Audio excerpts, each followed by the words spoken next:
চোখের অশ্রুতে লেখা হলো ইতিহাস। নবীজির প্রেমময় জীবন আর ত্যাগের গল্প শুনতে শুনতে মুগ্ধতা আর বিস্ময়ে নিজের অজান্তেই চোখের পানি মুছতে দেখা গেছে অনেককেই। আধুনিক শিক্ষার এই বিদ্যাপীঠে দাঁড়িয়ে হাজারো তরুণ যখন সিক্ত নয়নে রাসূল প্রেমের শপথ নিচ্ছিল, তখন মনে হচ্ছিল এ শুধু কোনো অনুষ্ঠান নয়, এ এক আত্মিক জাগরণ। বাংলাদেশের ইতিহাসে এই প্রথম কোনো প্রাইভেট ইউনিভার্সিটির আঙিনায় রচিত হলো এক ভিন্ন ইতিহাস। ইটের দেয়াল আর আধুনিকতার মোড়কে মোড়ানো নর্থ সাউথ ইউনিভার্সিটির ক্যাম্পাস যেন হঠাৎই পরিণত হয়েছিল এক টুকরো মদিনায়।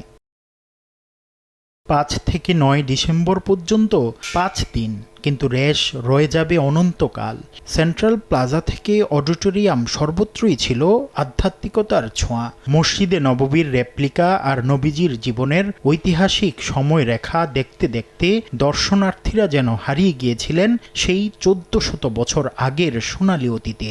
নতুন প্রজন্মের কাছে পবিত্র কোরআনের শিক্ষা আর মহানবী সাল্লাল্লাহু আলাইহি ওয়াসাল্লামের সিরাত তুলে ধরার এই আয়োজন ছিল সত্যিই নজিরবিহীন। এই অনুষ্ঠানে মঞ্চ আলোকিত করেছিলেন দেশের বরেণ্য আলেমরা, শায়েখ আহমদুল্লাহ, ডক্টর মিজানুর রহমান আজহারি, মুফতি আব্দুল মালেক এবং অধ্যাপক মুক্তার আহমেদ। তাদের কণ্ঠে যখন ধ্বনিত হচ্ছিল কোরআনের আহ্বান আর রাসূল প্রেমের কথা, তখন হাজারো প্রাণে জেগেছিল এক নতুন শিহরণ। মুফতি আব্দুল্লাহ তামিম, সময় সংবাদ।